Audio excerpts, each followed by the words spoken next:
What is the soul? Where is it? Can you measure it? Touch it? Recreate it? Do near-death experiences, reincarnation, and unexplained brain activity indicate the existence of the soul? These are questions that have intrigued and haunted people since they first walked the earth. Today, in the 21st century, experts are closing in on some answers, using new technology and new understandings to unlock the secrets of the soul.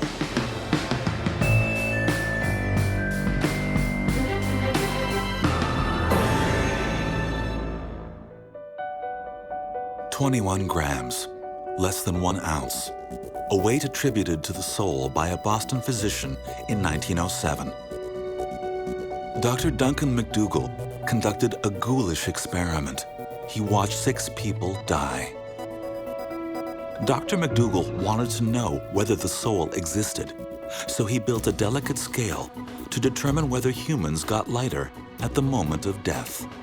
In just one of the deaths, McDougall recorded a weight change of less than 1 ounce, 21 grams. His experiment got a tiny mention in the New York Times, more of a curiosity than news. Although no one since has been able to duplicate McDougall's macabre test, it's still remembered today as the first time that modern science attempted to quantify the existence of the soul. Cultures since the beginning of civilization haven't needed nor relied on scientific evidence of the soul. A core belief for most cultures and religions is that when our bodies die, there is an immortal part of us that remains past death, our soul.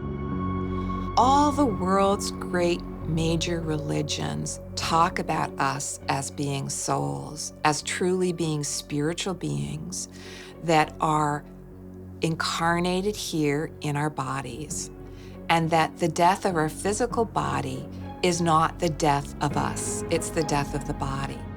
That us, that special spark that is us, I call that the soul, it leaves. There's a lot of question right now about how much of the irrational, mysterious, supernatural aspects of life we can explain through science. And many, many scientists are directing their attention toward those questions. And I applaud that. But I also think that religion is a language for the stuff that we don't understand. And one of the reasons that religion is so fascinating to me is that it is, by definition, paradoxical, oxymoronic. Like, things don't fit rationally together. You want to live forever and you want to keep changing. You want to have an immortal soul and you want to hug your grandma. You know, these things don't fit together. They're not rational. To trace the history of the modern, Western view of the soul, the trail begins in the 3rd century BC. Alexander the Great swept across Europe and Asia, and Greek thinking spread like wildfire. The Greeks, above all others, set the stage for what we believe about the soul today. The Greeks believed that your body was unimportant, in fact, even bad. It was the place where all of your most base impulses resided. So lust, greed, hunger, childbearing, everything that was yucky about human life resided in the body. And everything that was good and true about human life resided in the soul, which was in the head. So when you died, your soul ascended to God, and your body resided in the ground. You didn't need it anymore. The Greeks believed in reincarnation, that the soul can move on to a new body. As Christianity conquered the world, the Greek idea of body and soul being separate things was eclipsed by the evolving Christian notion that body and soul are part of the same whole. Because in the Greek context, you had your soul went up to heaven after you died, and your body was dirt, dust, nothing. The Christian teaching is that your body and your soul are one thing. You can't have one without the other. Together, they make you, you. Christian ideas of what does my soul look like raise questions that people joke about. But it remains one of life's great mysteries, where we go and what we are after we die, and which me is my soul. Am I me when I was, 26? Or am I me when I am 80? Or am I me with my wrinkles? Or am I me without my wrinkles? Am I me with my cancer? Am I me without my cancer? Those questions start to get people hung up, and then they start to be kind of funny and silly. But the yearning itself is real and powerful. So it's a conundrum, like all of these things. Christian beliefs eventually deviated even further from the Greeks, who considered the soul separate from the body, like an energy force. Christian souls were more like ghosts, with shapes. Like in Dante's Inferno, etc., you see all these souls, okay? They seem like bodies. Dante can recognize them, but, they're souls. They're souls that are shaped like bodies. So they've taken on a certain amount of somatism, which I think shows how hard it is for Christianity to separate body and soul, is that even these souls, which were pronounced as completely immaterial, there's no matter in them, nevertheless, they can be perceived that way. The West inherited a combination of Greek and Christian apocalyptic ideas about what the soul is, which is more confounding today than it was in its own time. If the soul leaves the body after death, where does it go in the years, or even centuries it may have to wait until the day that Jesus returns to judge the living and the dead? What do you do in the period between the Last Judgment and when a person dies? Well, what is the soul just on itself? How do we envisage the soul without the body? It's very, very difficult. What the scholars of early Christianity say, for example, is that we've made it into a mush. That in those days, there was a word for resurrection, which meant resurrection. And there was a combination of words for immortality of the soul, which meant something different. And now when we talk about heaven and afterlife, we mush it all together. And we mean heaven, and we mean resurrection, and we mean immortality of the soul, and we mean seeing grandma, and we mean seeing Jesus, and we mean hearing harps, and we don't disentangle these ideas.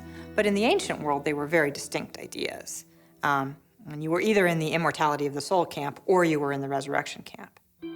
Since resurrection involves bodies and immortality involves souls, René Descartes tried to reconcile the two by focusing on consciousness. In the 17th century, he famously wrote, "I think, therefore I am." Since then, scientists believed that if there is a soul, it resides somewhere in the brain, but they haven't found it yet. And today, we're still grappling with the problem. Is the existence of the soul a question for science or religion to answer?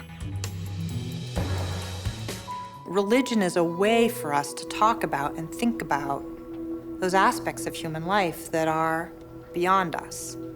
And so let science keep probing, because it must, and yet let us keep acknowledging, through whatever language works for us, whether it's poetry or art or religion, that there are aspects to the human experience and to human yearning that fail to meet categories. And I think the soul is one of those things. We want to believe that there's something special about us that lives forever. And we want to believe that we will commune with those we love at some later point. We don't want to lose those people. And those yearnings are powerful and important. Those yearnings require that consciousness be something separate from the brain, that it is something not material, but magical. The spiritual among us believe one thing. I have seen men, women, old, young, all faiths, all gender orientations, atheists, believers, all religious traditions. I believe it is a universal human phenomenon. It's part of being human, that we are all souls, and that each soul sometimes has the capacity to have a spiritual experience in certain circumstances. The scientific among us hold another view. I don't think consciousness is some supernatural soul that is not measurable scientifically, that's somehow associated with our natural brain. I also don't think there's a mystical world beyond what we can measure. If something actually exists, then it's part of the real world, and ultimately we should be able to detect it. A Louisiana boy offers incredible evidence that should satisfy both sides of the soul debate. His case offers proof that the soul is real, that it can be reincarnated, and that science can study it.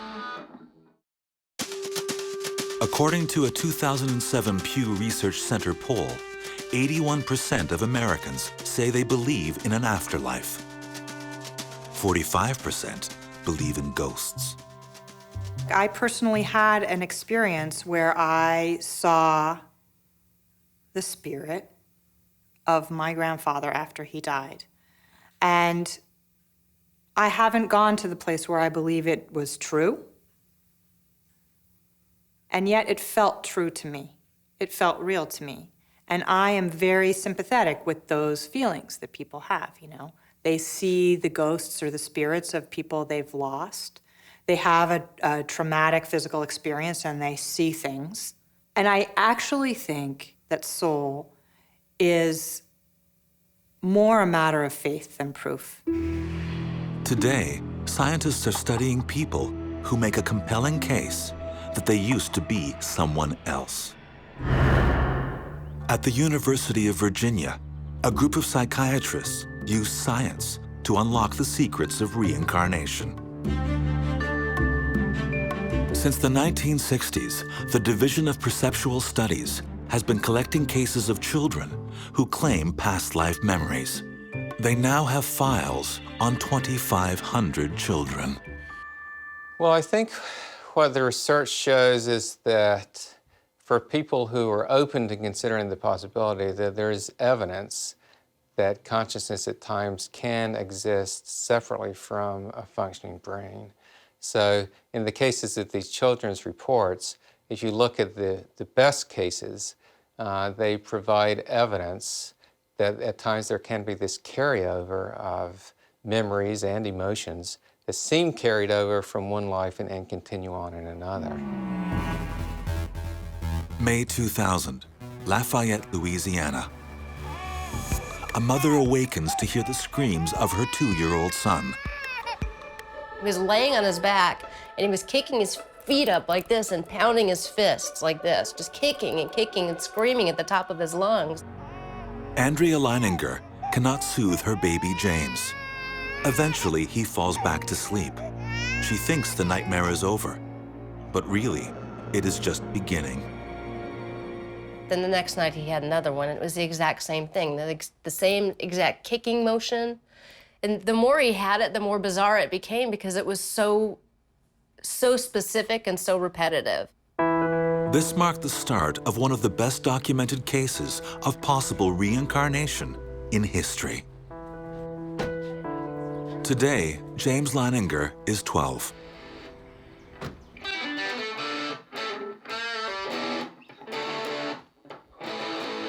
I play sports, baseball, soccer, go to Ascension Episcopal School. I have a lot of friends there. The other kids, when they were younger, say, I want to be a fireman, I want to be an astronaut, but I was always, I want to be a fighter pilot. I want to be in the Marines. Oh, you got your school pictures. Yeah. Oh, they came out nice. From the age of 3, James's parents began to hear stories from their son that shocked them. That their son was recalling things that connected him to a Navy pilot who died in 1945. They were skeptical. Bruce is an HR manager in the oil industry. Andrea is a former ballerina turned instructor. As Christians, they never believed in reincarnation, but they began to piece together an amazing story. The first clue came from the terrifying, non-stop nightmares that James began having at the age of 2. He was saying, airplane crash on fire, little man can't get out. Airplane crash on fire, little man can't get out. That's when I was like, oh my God, is that what he's been dreaming this entire time? What he was saying wasn't registering as much on me as what he was doing. He was flailing around in bed, and I remember the very specific thought I had at that point. This looks like The Exorcist. He was freaking out. I had this thought, is he possessed? What is going on here? Within a year, the visions that greeted James in his nightmares began taking shape when he was wide awake. I was reading to James, and then he sat up and he goes, Mama, the little man's going like this. And he laid down and he goes, and he did the same thing he did in his dream. He was kicking his feet up and he goes, the little man's going like this. Ooh, ooh, ooh, can't get out, can't get out. And I sat him back up and I said, who's the little man? And he goes, me. It still makes my hair stand up. And Bruce said, what happened to your plane? And he said, it crashed on fire. And he said, why did your airplane crash? And he said, it got shot. Bruce said, who shot your plane? And he went, oh, the Japanese. James then gave his parents the next uncanny clue, one that was very specific, the name of a ship from which he says his aircraft took off. So I said, well, did your boat have a name? And he said, Natoma. And I'd never heard the word before. And I went down the hall and got onto the computer and Googled it, and down around hit 300, all there was this thing, Natoma Bay CVE 62. Clicked on it, and up comes this history of a World War II aircraft carrier. And so that was the beginning of what the heck is going on here. Standing there staring at this picture of this little, it was like an aerial photo of this little aircraft carrier in the water, and we just stood there staring at it for a long time. I had no answers. You know, how could he know this? How could he know a person? How could he know a ship? And what did all this mean? So that was where I really just said, I'm going to get to the bottom of this. I don't know how I'm going to do it. I don't know what I'm going to find, but I'm not going to stop looking until I get as many answers as I can get. This was enough to send Bruce on an investigation, doing his own research. Over the next 2 years, he learned about the men from the Natoma Bay, both living and dead. And James kept giving his parents additional, tantalizing, eerie clues. Well, I kept asking him, do you remember what your name was? Do you remember what your name was? And he always said James. And I thought, well, he's 2, he's confused. He thinks I'm asking him what his name is. Then, James started drawing. That was one of my mission things. The mission thing, you remember that? Yeah. That's one of my favorite ones. The same thing, over and over. Like a movie, compressed all into one frame. An air battle. Flak. A plane on fire. And his signature, James 3. So one day I was in the kitchen, I was washing dishes, James had breakfast, and he had an airplane, he was just flying around like this, and he goes, Mama, before I was born, I was a pilot, and my airplane got shot in the engine and crashed in the water, and that's how I died. And I was just froze. It was such a bizarre thing to say, but it was just that matter of fact. There was no drama, there was no emotion to it. At 3, James started pretending to be a pilot, with an attention to detail that astonished his father. One day he dragged a car seat into the closet in my office, and he set up a little cockpit in there. He had a little play school console, and like it was going to be a cockpit, you know, and he's going back and forth. All of a sudden, the door comes flying open, and he comes rolling out of it. I said, James, what happened to you? He says, I said, did you fall? He says, no. He says, my plane got shot, and I bailed out. The next breakthrough came when Bruce was invited to the Natoma Bay Veterans Reunion. He asked about the names of men killed in battle. And this led him to finally solving the mystery of James 3. He called me on the phone and he said, you won't believe this, there's only one guy from Natoma Bay who was killed during the battle for Iwo Jima, and his name was James M. Houston Jr. And I said, wait, that would make our James 3. I was so excited. I'm like, that's it. I'm like, that's him. It's James M. Houston. His name is James. It's the James 3. James Houston Jr., World War II Navy pilot. At age 21, on March 3, 1945, his plane was shot down over Chichijima. Now, the skeptical parents were sitting on compelling proof that their little boy really was reincarnated. Louisiana boy James Leininger spent his childhood recounting memories of being a World War II Navy pilot. Memories of a past life his parents could no longer ignore. From the age of 2 to 6, James continued to provide pieces of evidence of the incredible possibility that he was James Houston, reincarnated. This plane, the Wildcat, is the plane that James M. Houston crashed in. And he was a test pilot for the Corsair. And he would test fly those off of carriers. The F-18 is the plane I want to fly when I grow up. Since he was 2, James showed an unusual fascination for military air shows and an uncanny familiarity with vintage aircraft. His parents cautiously made contact with James Houston's only surviving relative, his sister, Anne. At first, she didn't know what to think about the little boy who claimed to be her brother, reincarnated. But then, James asked her for a painting that only one person other than her knew existed. She sent this January 16th, 2006. It says, "Dear James, I do hope that this is the picture you asked for. It is the only one of me done by my mother. I am sorry to be so long sending it to you. These past few weeks have been very busy and hectic. I hope you like it. With my love, Annie." James believed then, as he does now, that it was the dead pilot's soul asking for that picture. I had asked her for a painting that my past mother had done for her and me. This was in her attic for 50 or so years. My parents and she thought it was crazy that I would know about something like this. Anne, too, became a believer. And there were other, more chilling connections. James had 3 G.I. Joes he named Billy, Walter, and Leon, names his parents thought were strange for a boy to choose. Bruce is like, "Hey, James, what are you gonna name your G.I. Joe?" And he's just playing, he goes, "Walter." And so we were like, "Walter?" And Bruce goes, "How come you named your G.I. Joes Billy, Walter, and Leon?" And he goes, "Because that's who met me when I got to heaven." And it was one of those moments where like the blood drained out of our face and we just kind of walked backwards. Bruce went in the office, I went in the office, we closed the door. He's in there going through papers like this. I'm like, "What are you looking for? What are you looking for?" He finds this piece of paper and he's like, and he says, "Billy Peeler, Walter Devlin, and Leon Connor were all in the same squadron as James Houston." I was like, "When did they die? Did they die before?" He's throwing papers around, pulls out another sheet, and he looked at the dates of death, and they all died before James Houston died. They all flew with him. Although James's dad remained skeptical that reincarnation might really be possible, what happened next was uncanny. So we're cleaning up the yard.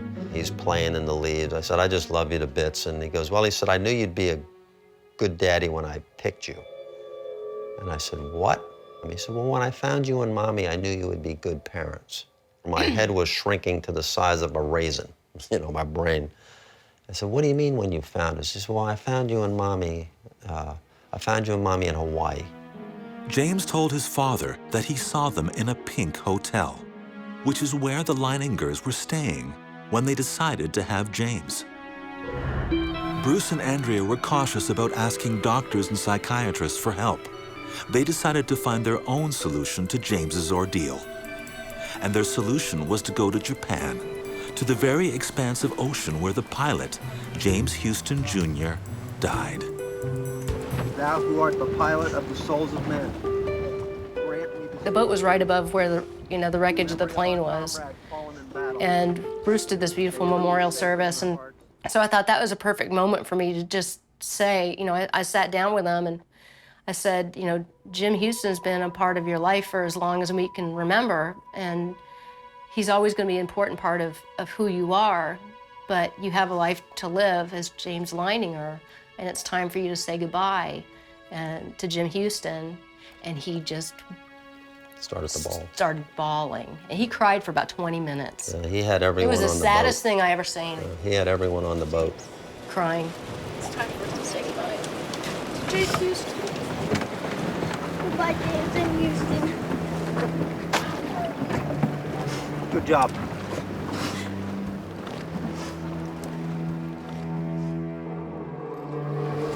I salute you. Good boy. You're so brave. You're such a brave soul. Such a brave soul and spirit. It was weird when we got back to shore. It was something had changed. He left something there. He really did. It was palpable. You could see that he'd mourned that and everything that had happened and was ready to move on. And he really did at that point. That's kind of when everything really changed. I'm gonna be the same thing that James M. Houston was, a pilot. The next picture that James Leininger drew was one of peace. The nightmares stopped. The memories started to fade. I don't want him to remember anything about his past life. He has a life, you know, and I don't want him to be bogged down or confused or Well, he's our son, you know. He's not Jim Houston. got a life to live. Today, James Leininger can remember nothing specific about the soul that used to torment him. At 12, he is an ordinary boy whose bedroom says something about who he is and who he believes he once was. I'm in a Boy Scouts. I'm a first-class scout in the Boy Scouts. These are the books I got from Chichijima. Yearbooks, BB gun, my money bag, my phone. I don't know when I got this, but this is my grandmother's rosary and my Star Wars stuff and Blue Angels. He doesn't talk much about his past life memories with his friends, but he doesn't hide it either if classmates stumble across a story on the internet. To James, reincarnation is a fact of his existence. It's part of his soul. I believe that the spirit that I used to have when I was 4, 5, 6 has gone away. I'm just James now.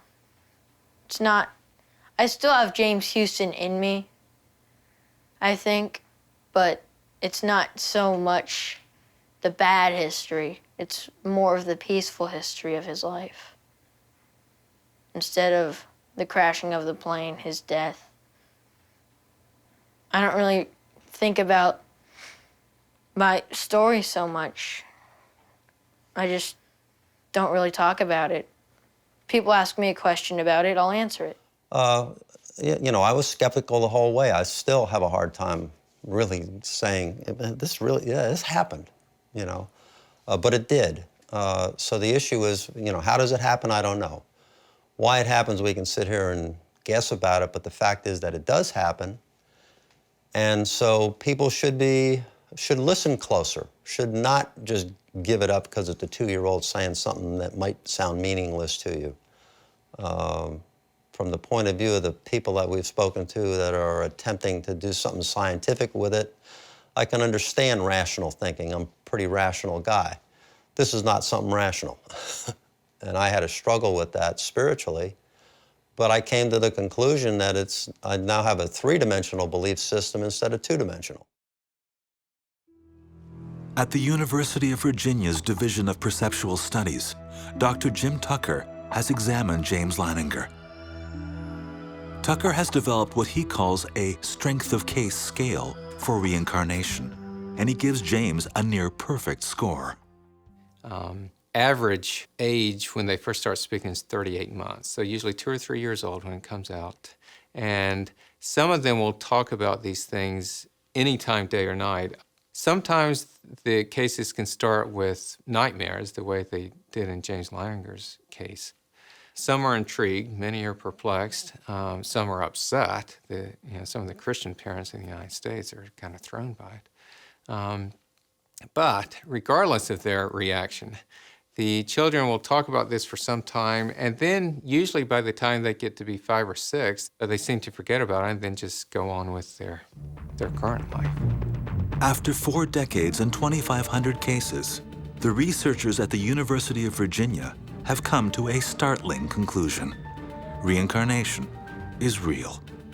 Which certainly suggests that there is a part of us, a consciousness part, that may be able to continue on after the brain dies, which would indicate that the brain may not be the creator of at least part of our consciousness, but more as sort of a portal that the consciousness flows through, that there may be this other piece of existence separate from the physical world, that there's this consciousness piece, again, that may be independent of the physical world and the physical brains that it seems to come through.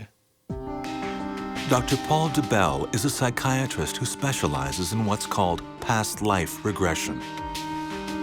Using hypnotism, he's taken countless patients on a voyage back in time to souls their bodies have forgotten. And he provides a recent example. We'll call Mr. X. He had been sexually abused as a child, and he was really angry about that. And so he came in for a regression. So he suddenly found himself above a castle in Austria in 1630. He was actually a she, just washing the floors of this castle. DeBell firmly believes that what he is doing is about finding the soul through science.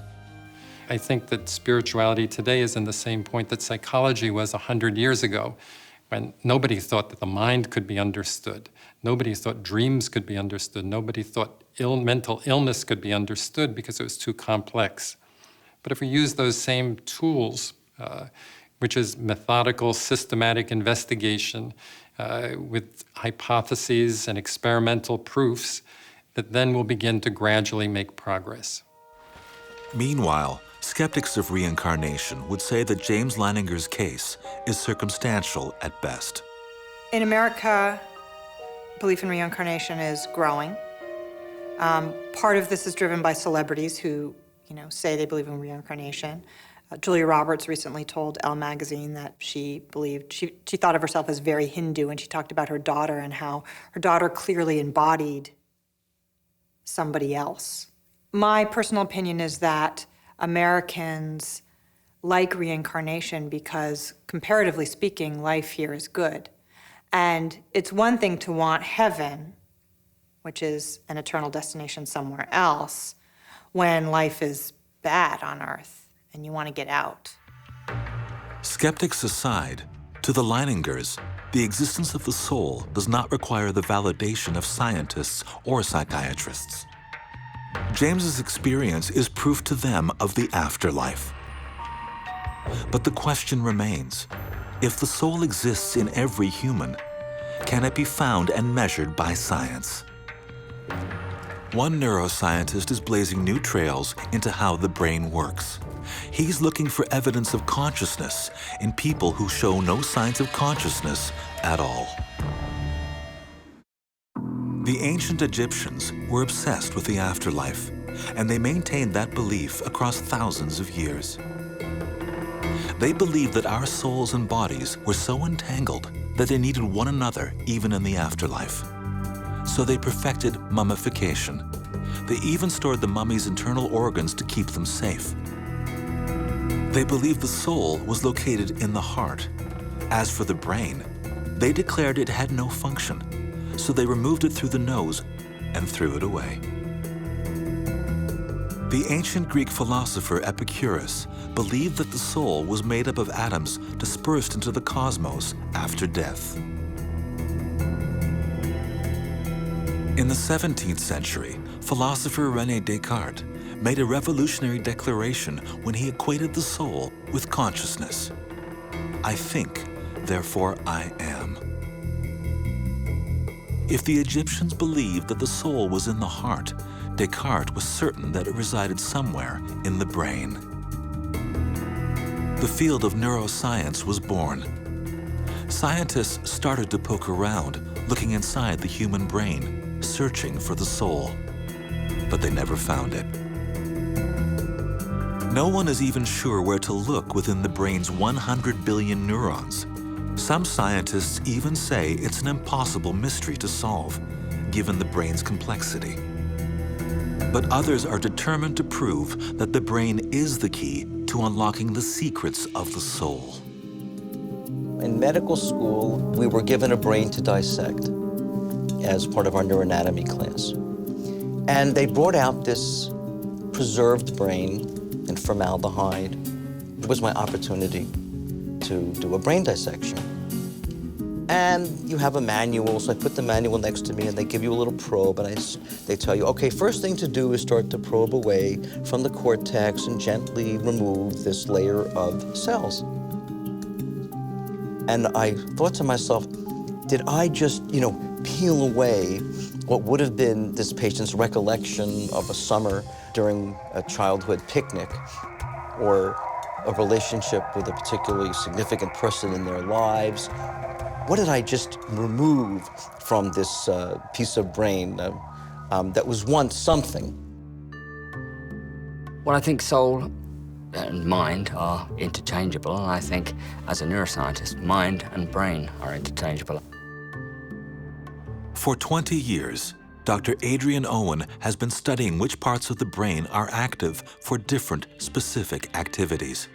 Well, our mind is a product of the complex brain that we have. I think the reason we feel that we all have a soul and that my soul is different to your soul is because my brain is different to your brain. For Dr. Owen, the brain is the key to solving the mystery of who we are. And he's trying to prove that by working with patients in vegetative states. Have you look at some pictures, Chris. I want you to try and look. All right, here's you and Randy and Walt. You're all in your uniforms. Chris was an officer in training at West Point Military Academy. In 2007, his car was rear-ended. He nearly died. Instead, he survived with permanent brain damage. But the Chris that was there, a young, bright cadet with his life ahead of him, was gone. Chris, do you see the picture of you and your friends? And you can't imagine in your worst nightmares. I've seen families go through this, but until it happens to you, you have no concept as to how heartbreaking it is. There are times when you feel like, they're not there. Other times that you feel like very strongly that he's there, he's listening, making eye contact with me. And it's so hard to pinpoint. Where is he? Is he here? Is he locked in? We don't really have any answers. I don't believe that Chris doesn't have a soul. I think there's that spark of life that leaves you at the moment of death is basically what the soul is. And Chris might not have be conscious, but he's still here. I definitely feel like soul is more than just consciousness. Chris, I have a hammer and a ball. I want you to look at the ball. What Dr. Owen's research is trying to prove is whether Chris is, clinically speaking, as conscious now as he was before his accident. With consciousness, you have a big problem that the only way I can tell you that I am conscious is through some sort of action, either by, telling you or by demonstrating. If you take something like so-called disorders of consciousness, vegetative state, minimally conscious state, you don't have those things with some of these patients. They are, by definition, unable to produce the sorts of responses that the rest of us would use to demonstrate that we were conscious. For Dr. Owen, what began as a simple study of consciousness turned into an unprecedented discovery. He conducted tests on a 23-year-old woman in a vegetative state. The results have revolutionized science's understanding of the brain. She was the victim of a road traffic accident and had been examined periodically for 5 months, and on each examination had all of the necessary criteria for a diagnosis of vegetative state. So we put her in an fMRI scanner, and we asked her to imagine playing a game of tennis. In this scan, when you hear the word tennis, I want you to imagine standing on a tennis court playing a game of tennis.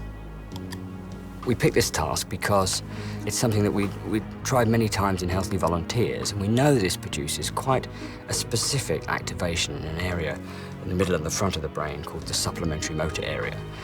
And this area controls upper body movements, and if you lie in the scanner and imagine moving your body around as you would if you were playing a game of tennis, you get very strong activation in this area of the brain. So while she was in the scanner, we instructed her that when she heard the word tennis, we'd like her to start imagining this task and carry on until we said rest. And when we did this, her brain activated just like a healthy volunteer. So on this basis, we concluded that she wasn't vegetative at all. She was entirely consciously aware. That was pretty exciting. We had another task that we used. It was important to show that this wasn't just an automatic reaction, but if we changed the task, the brain activation would change. So we used a type of spatial navigation task where we asked her to imagine moving from room to room in her house. And this pretty much always activates an area deep inside the brain called the parahippocampal gyrus in healthy volunteers. Never seen it before in a vegetative patient, but nonetheless, when we asked her to imagine moving from room to room in her house, the parahippocampal gyrus activated just as it would in a healthy volunteer. Owen's groundbreaking work opens new questions about where consciousness begins and ends. Scotty was a New York City police officer who was hit by a car in 2002. I feel he's here. When I speak to him, I don't know how to put this, I think he's still there. Oftentimes I sit aside and I say to myself, what is he thinking? Because he can't speak to us, you know? What is he thinking? But I'll give you an example. We have this ball at home. He actually kicks the ball. I become the target.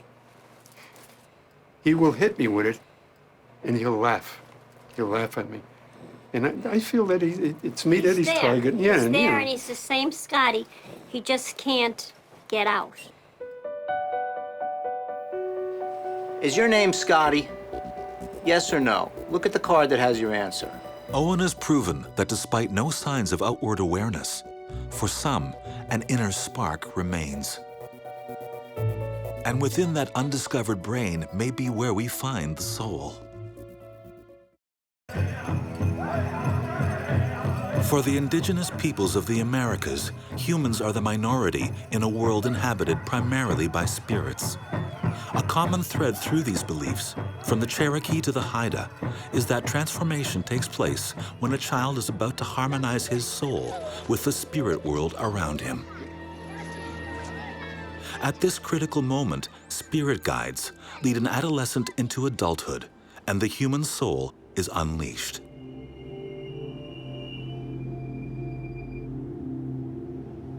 In today's Western society, children are born with souls. The soul and body are linked. One of the central tenets of the Christian faith is that Christ rose from the dead, right? And I think it's very reassuring for people because they do associate body with identity, to have both the body and soul. And in fact, you know, in Christianity, it's very, very hard to separate body, soul, because, you know, they're described as kind of a marriage to each other. Professor Alison Gopnik doesn't believe in the eternal soul, but her research into the uncharted areas of children's brains has led her to the conclusion that what some would call the spirit is closest to us when we are children. I'm a scientist, an atheist, a materialist. I think everything that's here is everything that's here. But I also think that many of the feelings and experiences and intuitions and knowledge and truth that people have talked about when they've talked about the soul or the spiritual or the transcendent, those experiences where we recognize the meaning and beauty and significance of everything that's going on around us. I think those are the moments when we're most like children. This is my machine, and I want you to figure out how the machine works, okay? Gopnik set out to solve the problem, At what age does identity switch on? When does I think, therefore I am begin? She wanted to study infants. Her colleagues told her she was wasting her time. When I was going to Oxford, when I was a graduate student, one of the people there told me when I first arrived that this entire research program I had was useless because babies didn't have a higher cortex. They didn't have any of the higher brain areas that we had as adults. Which one of these would be better for making the box go? Which do you think? I think this one. After 20 years of research, Gopnik has helped prove that the neurons in children's brains display more activity than those in adults. Where the adult brain is a spotlight, the child's is more like a lantern, illuminating in all directions. So there's been a big, big change from this view of babies as what I think of as being sort of crying carrots, sort of semi-vegetables, to the ones who are doing the most learning, solving the hardest problems, and doing it incredibly quickly. Gopnik believes that preschool children represent human R&D. Her studies indicate that they play and learn with the same intent.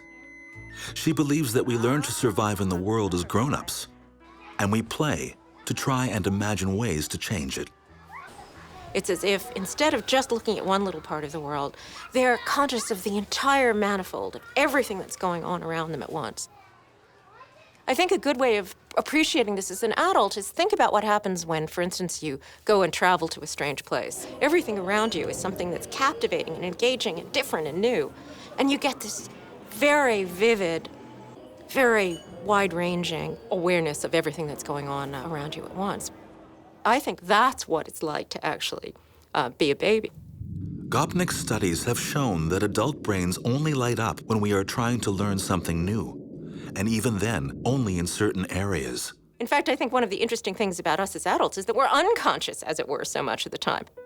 Tests have shown that a baby's brain is lit up most of the time.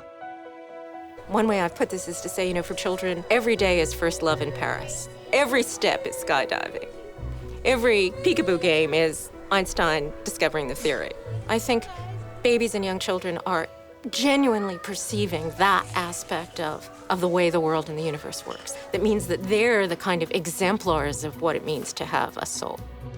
But Gopnik's research shows that when a child becomes self-aware, the brain activity slows down, and the connection with what some call the soul begins to weaken. So between about 3 and 5, you start seeing children having what we call autobiographical memory. Not just remembering information from the past, even newborns can do that, but constructing a narrative that says, I am the same person that I was in the past, and I am the same person I'm going to be in the future. Does the identity that we develop as we grow eclipse our infant consciousness? Were we once closer to our souls?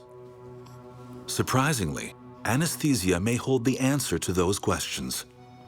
Until relatively recently, babies weren't administered anesthesia. Now it turns out that babies actually need more anesthesia than, relatively speaking, than adults do. Why? What is anesthesia? Do we really know? It seems that anesthesia poses its own mysteries about consciousness and the soul. An Arizona anesthesiologist stumbled upon a theory of where his patients go when they're under anesthesia, proving to him the existence of the soul. I've been practicing anesthesiology for 35 years now, and it's still a kick. It's still amazing every time patients lose their consciousness. At the end, we wake them back up, and I wonder, where did they go? But the real question is, why are they conscious in the first place? So anesthesia is a really good tool to try to figure out what is missing in the anesthetized patient. There we go. You can come with us. Anesthesia is a mystery. It's been around since 1846, but no one is quite sure exactly how it works or where we go when we're put under. We'll take good care of her for you. In the 19th century, people started experimenting with laughing gas, nitrous oxide, and they used it for parties. Everybody had a good time. They literally were laughing constantly. And also another gas called ether, diethyl ether, leading to ether frolics. When inhaled in low amounts, people got disinhibited and ebullient and had a great time. And somebody realized if they had too much, they would become unconscious and actually insensitive to pain. And so a number of people began to attempt to use these gases for surgical anesthesia. Slide over. Okay, this arm can go over here. After years of risky trial and error, doctors perfected the drugs, but they didn't understand the science. In fact, no one understands what happens to the mind under anesthesia. Generally, one does not dream under anesthesia. There's no consciousness. You're just gone for the duration of the anesthetic. You tell me when you're asleep, okay? That's a trick question. You can't do that. One interesting thing about anesthesia is that patients who are under anesthesia, after they wake up, have no conception of elapsed time whatsoever. And I think the passage of time is a key feature of subjective consciousness. So consciousness is just absent. It's gone. A brain scanner connected to the patient reveals a startling clue to how anesthesia works. During the surgery, a bright flashing halogen light is used to help stimulate brain response. The bright light pierces her taped shut eyelids. The EEG monitor shows that the patient's brain is responding just as if she were awake. We see that the brain is quite active, and there's all kinds of evoked potentials going on. Going under is not like sleep, and this fascinates Hameroff. I first got interested in consciousness, how the brain produces experience in college. In medical school, I was doing a research elective in a lab studying cancer, and I was looking at how cells divide. Hameroff then learned about microtubules. Microtubules are hollow tubes that can be found in all living cells. 30 years ago, he had his eureka moment, and since then, he has formed a complex theory that microtubules are the location of what some would call the soul. In my opinion, microtubules are the origin of consciousness, specifically quantum computation synchronized to gamma EEG inside neurons in the brain is the origin of consciousness. Hameroff's theory has shocked the world of neuroscience. He's basically saying that consciousness may be found and quantified, that it has substance, and that it survives the body. I'll stand by this, even though it's a bit controversial. It's conceivable that when a patient has a cardiac arrest or dies, the quantum information that involves consciousness isn't necessarily destroyed, or it may actually just sort of leak out and remain in the universe and remain entangled. If the patient's revived, then it can go back in and the patient had a near-death and out-of-body experience. If the patient dies, it's conceivable to me that that entity, which you could call the soul, remains entangled indefinitely. And so it's conceivable that the soul is a real entity in terms of quantum information embedded in the fundamental level of the universe. What Hameroff is saying is that the 21 grams myth is basically true. The soul has substance. Though it can't be weighed, the information can be measured. Hameroff's shocking theory has caught the attention of the world's top physicists, who think that he may have stumbled onto understanding how the mind and soul separate. Complex quantum physics may hold the key. Quantum theory is pretty intriguing and is not necessarily consistent with a simple materialist understanding of the universe. The things are more complicated than we're aware. But I think people who just immediately discount it as being sort of mystic mumbo-jumbo, I think they're being too quick with that. The quantum theory does challenge us to try to really understand the world, the physical world at its core. And it may well be more complicated or more wondrous than what a lot of people realize. This comes as no surprise to those who have died and come back to tell the tale. Most cultures throughout time have held that there is something that survives the body after death. 21st century science is seeking to prove it. Science says that consciousness is limited to and generated by the brain. Very clear, very straightforward. After 10 seconds without oxygen, the brain starts to die. After 5 minutes, it's completely gone. But what happens to consciousness in that precious 5 minutes? New research suggests that consciousness might actually leave the brain. The near-death experience in cardiac arrest says something different. It says when the brain is not functioning, then consciousness can separate from the brain and is able to gain information which becomes accessible when you regain consciousness. Now that is an astonishing statement. Yvonne Kaysen is a family doctor in Toronto. 30 years ago, she nearly died in a small plane crash in which someone was killed. It changed her life forever. We flew into really bad weather, and the engine stopped working, so the plane started crashing. So we were plummeting down to the ground. There was terrible turbulence, and the air was shaking, and my immediate reaction was intense terror. I was terrified. I was frightened. The plane was crashing. I was going to die. And what happened was, I had this feeling like my fear was being pushed out, and this calm and peace was descending upon me. And I entered sort of a paranormal, peaceful state. The plane crashed into an icy lake in a wilderness area, hundreds of miles from the nearest town. Then what happened is my near-death experience deepened. Suddenly, as I was swimming to shore and starting to freeze, I heard this whoosh noise, and it was like my consciousness got whisked out of my body, and I was no longer in my body that was swimming to shore. Suddenly, I was like 20 or 30 feet above my body looking down, and it was me still trying to swim to shore. Miraculously, a helicopter pilot hearing of a downed plane came to her rescue. She was rushed to hospital. Nearly dead from hypothermia, she was immersed in hot water, but there was little hope. And it was in that hot water that my consciousness re-entered my body. And what I experienced was something like this. It was like what I imagine if a genie were sucked into a bottle. That with a loud whoosh, I was sucked in from this expanded place up there and abruptly sucked into the small confines of my body. Kaysen now combines her medical practice with helping others who have had near-death experiences. She is convinced, after studying hundreds of cases, that the soul is not merely consciousness. It is an energy force all on its own. Every world religion holds the belief that there is something that survives the body after death. But modern Western society still rejects near-death experiences, calling them paranormal. This despite the fact that every year, hundreds of thousands of people die and report the experience. At the time, Kaysen did not know whether she was alone.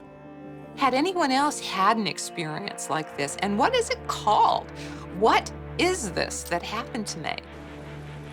Dr. Peter Fenwick has studied the phenomena of near-death experience for years. Initially a skeptic, he is now a believer. As far as near-death experiences are concerned, I didn't believe them. They happened in America, they happened in California, they certainly wouldn't happen in London. What we found out was that near-death experiences are very common. So I think we have to see consciousness no longer as just a point source generated by the brain, ends at death. It may do, but I think the evidence now is beginning to be against this. It looks as if it may split from the brain at the time of death. Fenwick is doing a study of 1,500 heart attack patients who have had near-death experiences. He's placed objects in the ER room that the patient cannot see, unless the patient's consciousness somehow leaves his or her body. According to his study, the mind and the brain are not the same thing. They are separate. Although near-death experiences have been reported for decades, it's only recently that science has been willing to consider them as evidence of the soul. 13 million Americans have reported a near-death experience. The statistics are as high in other countries, and the stories have striking similarities. It was 1972 when my car was sideswiped by a tank, or a car that was as big as a tank. I had a small fiberglass sports car and I was virtually run over in my own car. Horribly injured, comatose, and near death, Howard Tibble lay in the critical care ward of a hospital. Evidently, for the next 3 days, in intense pain, unable to talk to anybody or correspond in any way. I didn't know where I was, and I didn't know what was going on. Suddenly, it was nighttime. I knew it was night because the lights were on in the ward.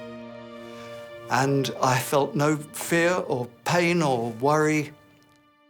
I heard so many stories of people who came to me and said that when they tried to tell somebody about their experience, let's take, for example, a near-death experience, that perhaps they spoke to their doctor and their doctor pathologized it and said that it was a hallucination, or maybe they'd had a brief psychotic break, or maybe that was some unconscious, unresolved neurotic issue. Always a negative label, which people who'd had such a positive experience, the label didn't fit. They were not getting validation. This feeling of safety and peace has been reported in almost all near-death experiences. The next step is also almost universal, an out-of-body experience. Fully conscious, the dead person floats around the room, seeing objects that could not be seen face up on the bed. I took myself on a little tour of the ward, just floating around. And this was a hospital with a high ceiling. And they had strip lights. And I floated up to the side of this strip lamp, and it had the word Osram, and I was 1 foot from it. I could have touched it, but I had no hands to touch it. And I didn't find it odd or anything. I thought, well, there you go. Osram make lamps, you know, it's fine with me. The next step for most people is the soul's return to the body, bringing a memory of the experience that is not like a dream. It seems real.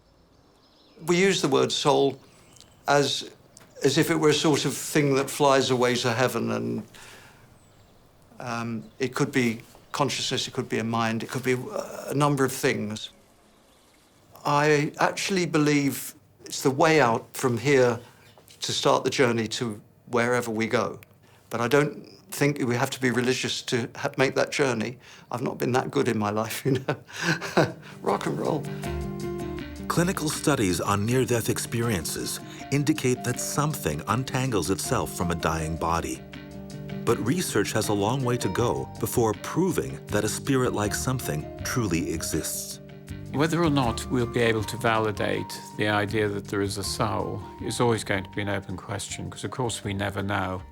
But what we do is we take information from some of the wider experiences which we can have. And if you take all those together, then you would argue that in some way, the old idea of there being different levels within the body, and some of these are able to continue after death, is a very good hypothesis, yeah. 81% of Americans believe in the soul. And yet out-of-body experiences are marginalized with UFO sightings and seeing ghosts.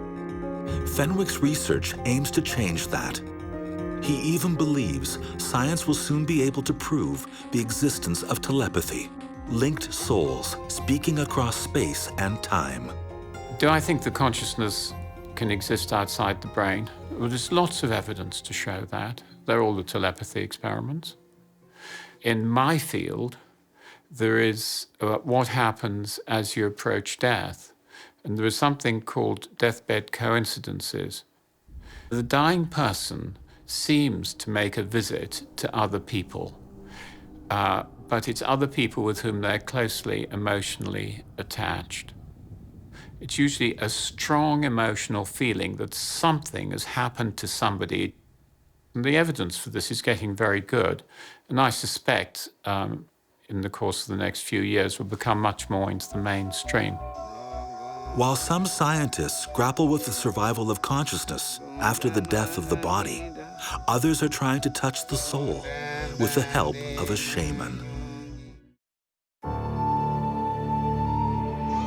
Dr. Frank Eckenhofer has traveled to the jungles of Peru to take a powerful drug that he thinks can help him measure his soul.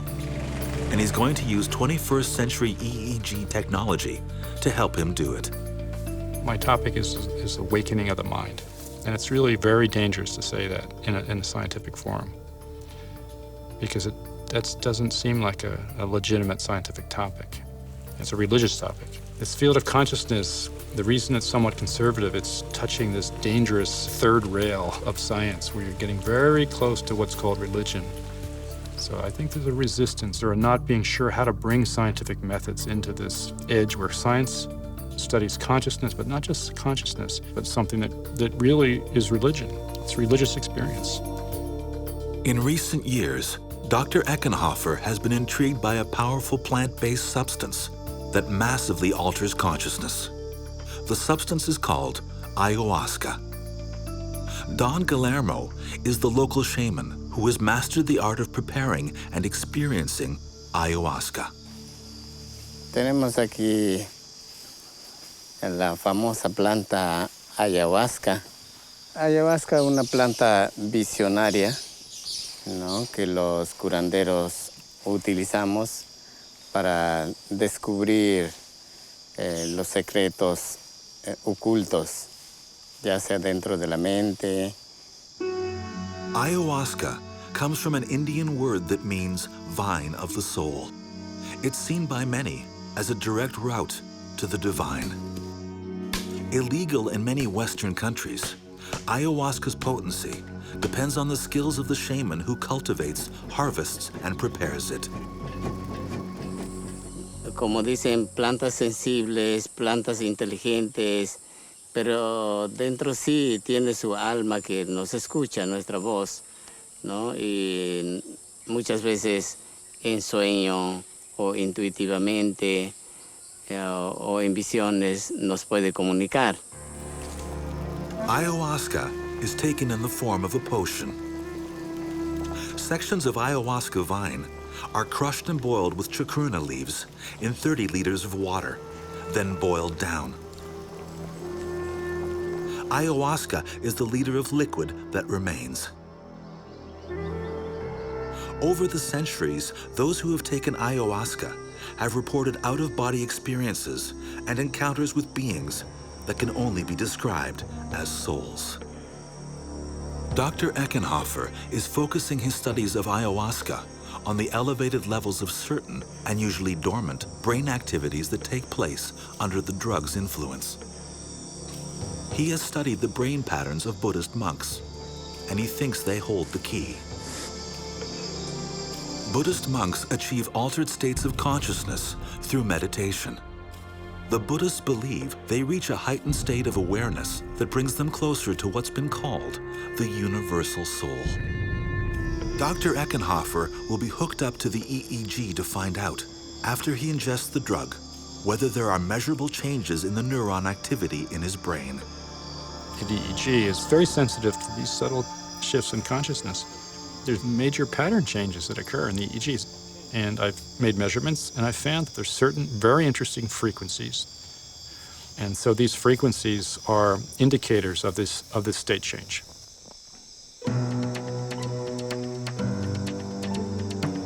Eckenhofer drinks the ayahuasca potion. It takes about half an hour before its effect kicks in.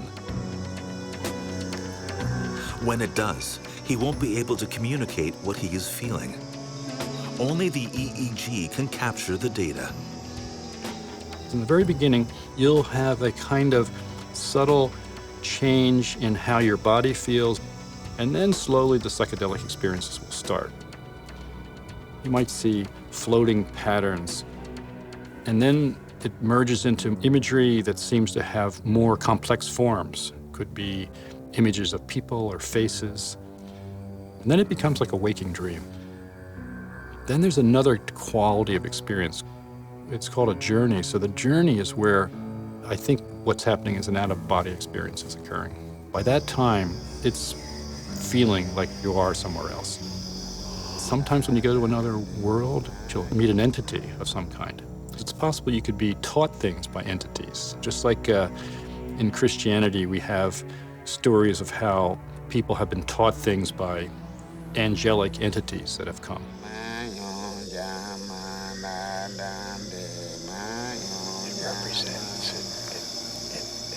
It brings down and channels, and so sometimes the movements are very fast and intricate. Somehow they're synchronized.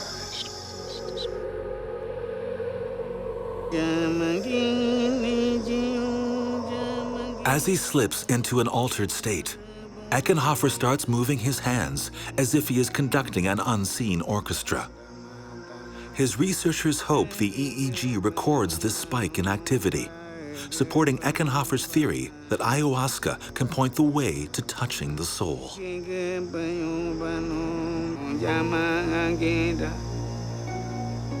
Eckenhofer can recall only impressions, lost in his own consciousness.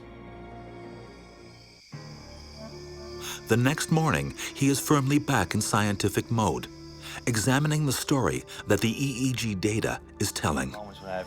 Once the ayahuasca took full effect, his brain entered an even more heightened state of consciousness. Okay, so we're starting here and we're going and searching some part of alpha. Oh! Ooh, that's the part. Whatever he saw, Eckenhofer may have seemed in a near coma, but in fact, his brain was on fire. Eckenhofer's EEG tests prove that in an altered trance-like state, the brain behaves much like it would in an out-of-body experience or a religious rapture. To him, this is what it means to see the soul. To me, the word soul is more of a Western formulation, Western kind of religious category, actually. I feel that soul, it's a meeting place between the formless dimension of spirituality and the physical world. Perhaps that could be viewed as soulful or a connecting point. As one group seeks to find evidence of enhanced consciousness inside their own minds, another is trying to see if they can create it by building a brain. Frankenstein's monster, a thinking being created by science, more powerful than its maker, ultimately outcast for being feared and misunderstood. Mary Shelley's famous monster lives on across almost 2 centuries of popular culture, because the story of Frankenstein is a story that scares us to our very souls. Dr. Frankenstein was a Swiss scientist who was obsessed with the spark of human life. It's only fitting that another scientist has chosen Switzerland to launch a 21st century equivalent project. For 15 years, Dr. Henry Markram has been working on a biology-modeled machine that can think just like we do. Dr. Markram is leader of the Blue Brain Project. Blue Brain uses one of the world's most powerful supercomputers to reverse engineer the human brain. Many people ask, why are you doing that? I mean, why do you want to build a model when there's 6 billion of us out there? What will it be useful for, and can it really be useful? And ultimately, what we're after is trying to understand and learn about the brain and what it's capable of. Is it really the same as us? Is it the same as a human being? Does it capture it? The project's goal is to mimic the complex structure of the human brain in a computer and see if it has the ability to reason, just like we do.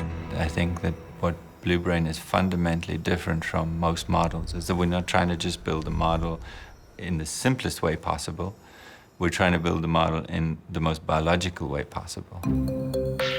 If an artificial brain can be created in a biological fashion, Markram says he can't predict whether it will or will not become a conscious brain. Our strategy is that if we build it correctly and we understand it from first principles, that it will emerge and it will speak and it will have higher brain functions. And I don't know, it may or may not have consciousness.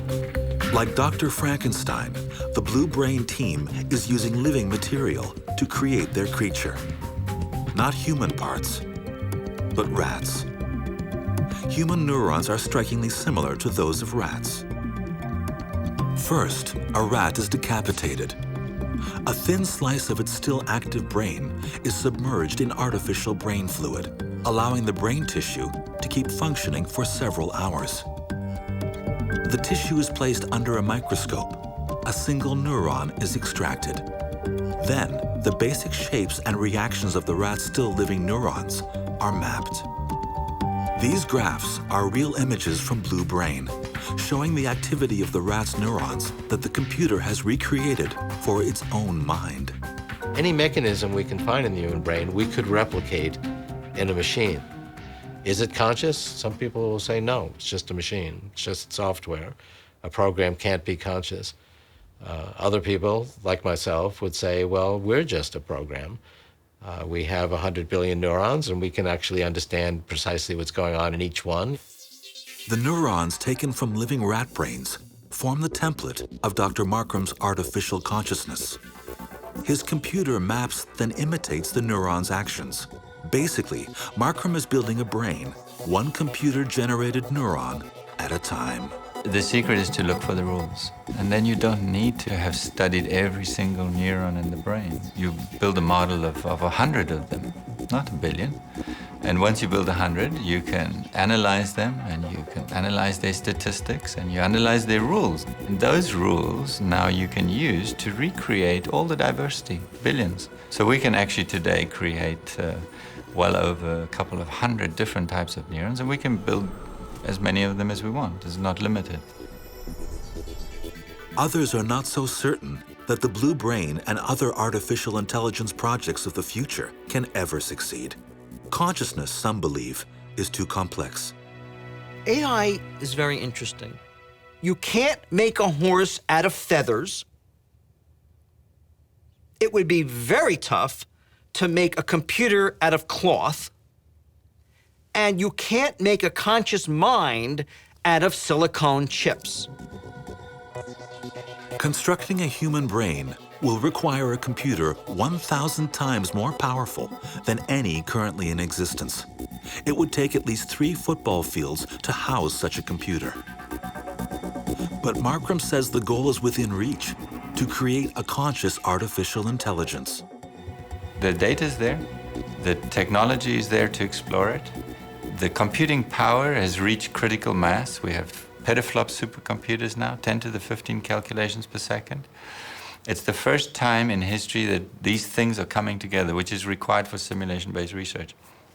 When they converge, it's inevitable. So this is going to happen. Professor Markram hopes to complete his work on his artificial brain within the next 10 years.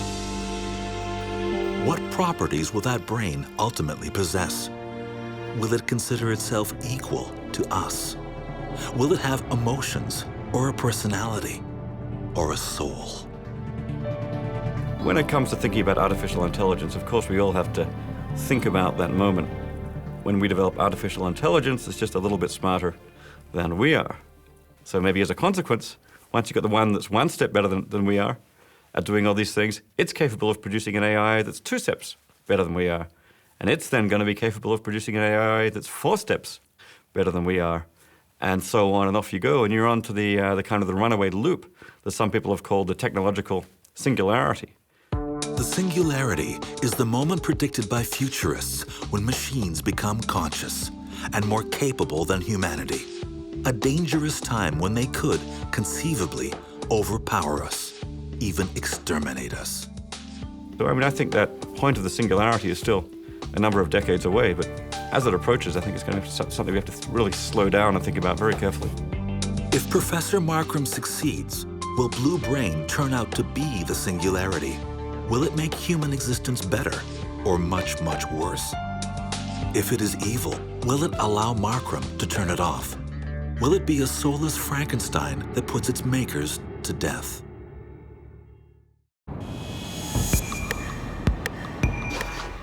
Hiroshi Ishiguro is working on designing a world where humans and robots are indistinguishable.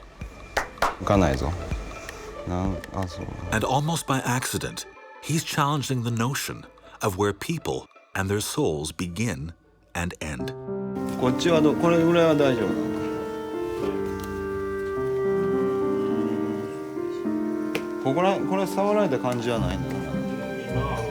Ishiguro brings a companion along for his interview, himself.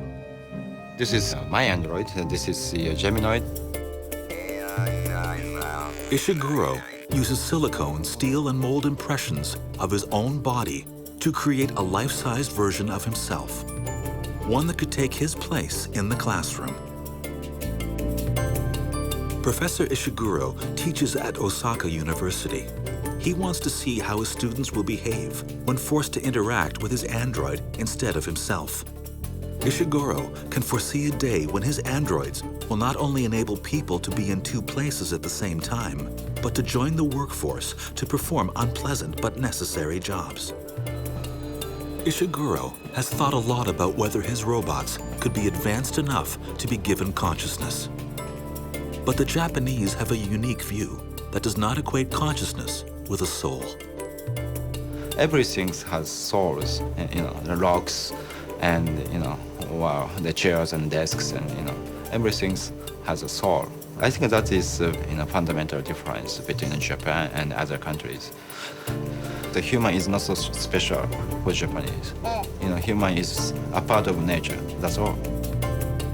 Ishiguro is part of an ancient Japanese tradition of making lifelike machines. According to tradition, the soul of the creator is in the object, and in Japan it's believed the creation, too, must have a soul. それは理論的にはね、魂がないとは言えるんです。それはそれで、日本人っていうのはどういうんですかね、魂を作り出すんですね。いわゆる盆栽にしても生け花にしてもお茶にしても全てですね、いわゆるそういう言うたら作り出すという。で、僕らはこの人形を作る時に魂を入れるっていうんですね。で、やはり一生懸命作るとですね、それがこう生きてるように思えてくるわけですね。What is the soul? What is the consciousness? What is the intelligence? What is the emotions? My answer is that these things are subjective. If we believe the robot has a soul, the robot has a soul. When I developed the humanoid robot, everybody said, oh, this robot has emotion, right? But I didn't implement any function of emotion, right? So obviously, these things are subjective, not objective. By giving robots personality and emotion, it can appear to humans as though they have souls. In Okinawa, Japan, robots called Paro are being manufactured by the thousands, each with a unique ability to learn how to react to human feelings. Paro are companions for Japan's vast population of elderly people. Known as robot-assisted therapy, the mechanical companions are equipped with pattern recognition technology that can read the mood of their owners and act appropriately to calm and soothe them. After getting to know its owner, each Paro develops a unique personality and its own emotional range. It's a computerized simulation of feelings.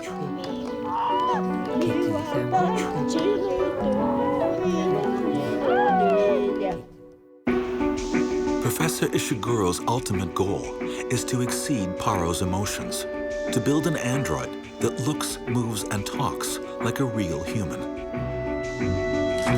Apart from his Geminoid, he's created a female android that has advanced emotional expressions. Equipped with facial recognition software, it can even watch another human being on a monitor and mimic her expression. Cost $100,000 per robot. But there's a challenge. The problem is getting more difficult. For example, the body movement. This is natural. The reaction is also natural like this, right? However, the medical doctor said that this is a kind of a brain-damaged person. That we need to work with the brain scientists, and we need to have the deeper knowledge about the human. Then we can improve this robot. The brain contains 100 billion neurons stretched out across 100,000 miles of dense blood vessels. Neuroscience has only begun to figure out how it all works. While some scientists actively seek to create consciousness, others are stumbling into it, almost by accident encountering the soul. In the near future, one or the other might have to answer to the question, is there something that survives the body? Well, consciousness is mysterious, and I believe when we create non-biological systems that have that same kind of behavior and the same complexity and richness of emotional intelligence, which is also a form of intelligence, they will be conscious as well.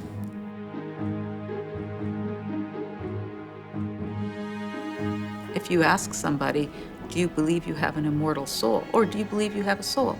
I think that people would be exposing what are their most heartfelt hopes, their worst fears.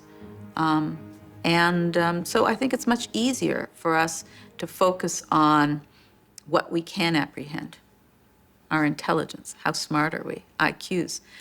Is that a measure of the soul?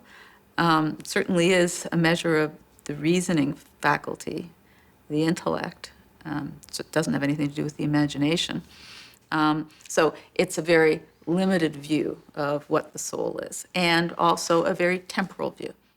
Meanwhile, others believe that the more we seek scientific answers, the more likely we are to accept the fact that the soul exists. I believe science and religion are coming together.